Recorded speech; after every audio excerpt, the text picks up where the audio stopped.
ಗುರು, ನೀವು ಒಂದು ಹೊಸ ಬಟ್ಟೆಯನ್ನ ತಗೊಂಡ ತಕ್ಷಣ ಒಂದು ಒಳ್ಳೆ ಫೀಲಿಂಗ್ ಸಿಗುತ್ತೆ. ಅದೇ ಸೇಮ್ ಹೊಸ ಬಟ್ಟೆಯನ್ನ ನಿಮ್ಮ ಸ್ಕಿನ್ನಿಗೆ ಟಚ್ ಮಾಡಿದ್ರೆ ಸಾಕು, ಅಲರ್ಜಿ ಆಗುತ್ತೆ, ರ್ಯಾಶಸ್ ಆಗುತ್ತೆ, ಇಚಿಂಗ್ ಆಗೋ ಚಾನ್ಸಸ್ ಕೂಡ ಇರುತ್ತೆ ಗೊತ್ತಾ. ಇವತ್ತು ನಾನು ಮಾತಾಡಕ್ಕೆ ಹೊರಟಿರೋದು ಹೊಸ ಬಟ್ಟೆಯನ್ನ ತಗೊಂಡ್ಮೇಲೆ ಅದನ್ನ ಧರಿಸ್ಕೊಳ್ಳೋ ಮೊದಲು ವಾಶ್ ಮಾಡಬೇಕು ಅಂತ.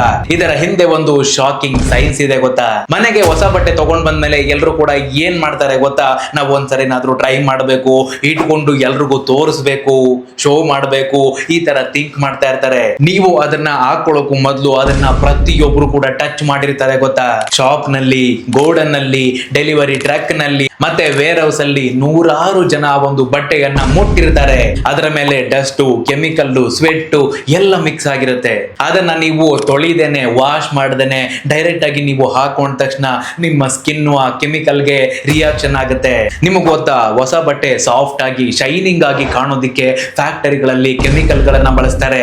ಅದರಲ್ಲಿ ಮುಖ್ಯವಾಗಿರೋದು ಫಾರ್ಮಲ್ಡಿಹೈಡ್. ಇದೊಂದು ಬಟ್ಟೆ ಕ್ರಿಯೇಸ್ ಆಗಬಾರ್ದು ಅಂತ ಆಂಟಿ ರಿಂಕಲ್ ಏಜೆಂಟ್. ಇನ್ನ ಏಜೋ ಡೈಸ್, ಇದು ಬ್ರೈಟ್ ಮತ್ತೆ ಕಲರ್ಸ್ ಅನ್ನ ಕೊಡುವಂತಹ ಕೆಮಿಕಲ್. ಇನ್ನ ಡಿಟರ್ಜೆಂಟ್ ರೆಡ್ಯೂಸಸ್ ಅಂಡ್ ಸಾಫ್ಟ್ನರ್ಸ್, ಇದು ಫಿನಿಶಿಂಗ್ ಕೋಡ್. ಈ ಎಲ್ಲವೂ ಸ್ಕಿನ್ ಗೆ ಟಚ್ ಆದ್ಮೇಲೆ ಇಚಿಂಗ್, ರೆಡ್ಡಿನೆಸ್, ಈವನ್ ಅಲರ್ಜಿ ಕೂಡ ಕೊಡಬಹುದು. ಇನ್ನ ಸೆನ್ಸಿಟಿವ್ ಸ್ಕಿನ್ ಇದ್ದವ್ರಿಗೆ ಡೈರೆಕ್ಟ್ ಆಗಿ ರ್ಯಾಶಸ್ ಆಗುತ್ತೆ. ಒಂದು ಸರಿ ಇಮ್ಯಾಜಿನ್ ಮಾಡ್ಕೊಳ್ಳಿ, ನೀವು ಫೆಸ್ಟಿವಲ್ ಗೆ ಅಂತ ಹೊಸ ಬಟ್ಟೆಯನ್ನ ತಗೊಂಡಿರ್ತೀರಾ, ಅದನ್ನ ಡೈರೆಕ್ಟ್ ಆಗಿ ನಿಮ್ಮ ಮೈ ಮೇಲೆ ಹಾಕೊಂತೀರಾ. ಕೆಲವೇ ಕ್ಷಣಗಳಲ್ಲಿ ನಿಮ್ಮ ಕೈ ಮತ್ತೆ ಕುತ್ತಿಗೆ ಇಚಿಂಗ್ ಆಗೋದಿಕ್ಕೆ ಸ್ಟಾರ್ಟ್ ಆಗುತ್ತೆ. ನೀವೇನ್ ಮಾಡ್ತೀರಾ, ಅದನ್ನ ಹೀಟು ಅಥವಾ ಸ್ವೆಟ್ ಅಂತ ಅಂದ್ಕೊಂಡು ಇಗ್ನೋರ್ ಮಾಡ್ತೀರಾ. ಆದ್ರೆ ನೀವು ಹೊಸ ಬಟ್ಟೆಯನ್ನ ಹಾಕೊಂಡಿದ ತಕ್ಷಣ ಇಚಿಂಗ್ ಆಗೋದಿಕ್ಕೆ, ರ್ಯಾಶಸ್ ಆಗೋದಿಕ್ಕೆ ಮೈನ್ ರೀಸನ್ ಏನು ಗೊತ್ತಾ, ಅದೇ ನ್ಯೂ ಫ್ಯಾಬ್ರಿಕ್ ಕೆಮಿಕಲ್ ರಿಯಾಕ್ಷನ್. ಈ ತರ ಹಾಸ್ಪಿಟಲ್ ಗಳಲ್ಲಿ ಕೂಡ ಕೇಸಸ್ ಗಳು ಬರುತ್ತೆ. ಕಾಂಟ್ಯಾಕ್ಟ್ ಡರ್ಮಟೈಟಿಸ್ ಅಂದ್ರೆ skin inflammation due to chemical exposure. ಒಬ್ಬ ಡರ್ಮಟಾಲಜಿಸ್ಟ್ ಹೇಳ್ತಾರೆ, ಒಂದು ಸರಿ ಬಟ್ಟೆಯನ್ನ ವಾಶ್ ಮಾಡಿದ್ರೆ 60% ಕೆಮಿಕಲ್ ಗಳು ಹೋಗುತ್ತೆ. ಹಾಗಾದ್ರೆ ಇದಕ್ಕೆ ಸೊಲ್ಯೂಷನ್ ಏನು? ನೀವು ಹೊಸ ಬಟ್ಟೆಯನ್ನ ತಗೊಂಡು ಅದನ್ನ ಹಾಕೊಳ್ಳೋಕು ಮುಂಚೆ mild detergent plus cold water ನಲ್ಲಿ ವಾಶ್ ಮಾಡಬೇಕು. ಬಣ್ಣ ಇರುವ ಬಟ್ಟೆಯನ್ನ ಲೈಟ್ ಆಗಿ ವಾಶ್ ಮಾಡಿ ಸಾಕು. ಮತ್ತೆ ಸನ್ ಲೈಟ್ ಅಲ್ಲಿ ನ್ಯಾಚುರಲ್ ಆಗಿ ಡ್ರೈ ಮಾಡಬೇಕು. ಮಕ್ಕಳ ಬಟ್ಟೆ ಏನಾದ್ರೂ ಆಗಿದ್ರೆ ಡಬಲ್ ವಾಶ್ ಮಾಡಬೇಕು. ಯಾಕಂದ್ರೆ ಮಕ್ಕಳ ಸ್ಕಿನ್ ತುಂಬಾ ಸೆನ್ಸಿಟಿವ್ ಆಗಿರುತ್ತೆ. ಬ್ಲಾಕ್, ರೆಡ್, ಬ್ಲೂ ಕ್ಲಾಥಸ್ ಗಳಲ್ಲಿ ಡೈ ಜಾಸ್ತಿ ಇರುತ್ತೆ. ಹಾಗಾಗಿ ನೀವು ಕಂಪಲ್ಸರಿ ವಾಶ್ ಮಾಡಲೇಬೇಕು. ಕೆಲವರು ಆನ್ಲೈನ್ ಅಲ್ಲಿ ಆರ್ಡರ್ ಮಾಡ್ತಾರೆ, ಅದರಿಂದ ಸ್ಮೆಲ್ ಬರ್ತಾ ಇರುತ್ತೆ.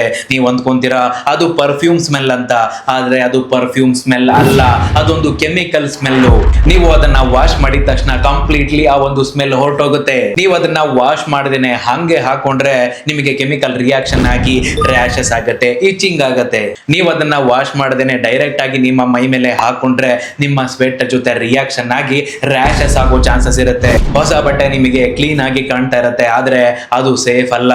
ಒಂದು ಸರಿ ವಾಶ್ ಮಾಡಿದ್ಮೇಲೆ ಅದು ನಿಜವಾಗ್ಲೂ ನಿಮ್ದಾಗತ್ತೆ. ಒಂದು ಸಿಂಪಲ್ ವಾಶ್ ನಿಮ್ಮ ಅಲರ್ಜೀಸು, ಸ್ಕಿನ್ ಪ್ರಾಬ್ಲಮ್ಸು, ಇಚಿಂಗು, ಹಾಸ್ಪಿಟಲ್ ಎಲ್ಲದನ್ನು ಕೂಡ ತಪ್ಪಿಸುತ್ತೆ ಅಂತ ಅಂದ್ರೆ ಯಾಕೆ ವಾಶ್ ಮಾಡಬಾರ್ದು? ಹಾಗಾಗಿ ನೀವು ನೆಕ್ಸ್ಟ್ ಟೈಮ್ ಹೊಸ ಬಟ್ಟೆಯನ್ನ ತಗೊಂಡಾಗ ಕಂಪಲ್ಸರಿ ವಾಶ್ ಮಾಡಿ ನಂತರ ಹಾಕೊಳ್ಳಿ. ನೀವು ಹೊಸ ಬಟ್ಟೆಯನ್ನ ತಗೊಳ್ಳೋದಕ್ಕೆ ಹೋದಾಗ ಅವಾಗ ಟ್ರೈ ಮಾಡಬೇಕು, ನನಗೆ ಸೈಜ್ ಆಗುತ್ತೋ ಇಲ್ವೋ, ನಾನು ಇದನ್ನ ಹಾಕೊಂಡ್ರೆ ಹೆಂಗ್ ಕಾಣ್ತೀನಿ ಇಲ್ವೋ, ಅದನ್ನ ಹಾಕೊಂಡೇ ನೋಡ್ಬೇಕಲ್ವಾ. ಸೊ ಒಂದು ಸರಿ ಹಾಕೊಂಡು ತೆಗೆಯೋದ್ರಿಂದ ಏನು ಪ್ರಾಬ್ಲಮ್ ಆಗಲ್ಲ. ಬಟ್ ನೀವು ಹೊಸ ಬಟ್ಟೆಯನ್ನ ತಗೊಂಡು ಗಂಟೆ ಗಟ್ಲೆ ಹಾಕೊಂಡಿರ್ತೀರಲ್ಲ, ಅವಾಗ ನಿಮ್ಗೆ ಪ್ರಾಬ್ಲಮ್ ಆಗುತ್ತೆ. ಸೊ ಮ್ಯಾಟ್ರ್ ಇಷ್ಟ ಆಯ್ತಲ್ಲ, ಇದೇ ತರ ಡೈಲಿ ಲೈಫ್ ಫ್ಯಾಕ್ಟ್ಸ್ ವಿಡಿಯೋಸ್ ಅನ್ನ ನೋಡೋದಕ್ಕೆ ಈಗಲೇ ನಮ್ಮ ಚಾನಲ್ ಅನ್ನ ಸಬ್ಸ್ಕ್ರೈಬ್ ಮಾಡ್ಕೊಳ್ಳಿ. ಹಂಗೆ ಒಡ್ಡಿ ಗುರು ಲೈಕ್ ಹಾಗೆ ಕೆಳಗಡೆ ಗಂಟೆ ಕೊಟ್ಟಿದ್ದಾರೆ, ಹೊಡ್ಕೊಳ್ಳಿ. ನಾನು ನೆಕ್ಸ್ಟ್ ವಿಡಿಯೋ ಹಾಕಿದ ತಕ್ಷಣ ನಿಮಗೆ ಫಸ್ಟ್ ನೋಟಿಫಿಕೇಶನ್ ಬರುತ್ತೆ.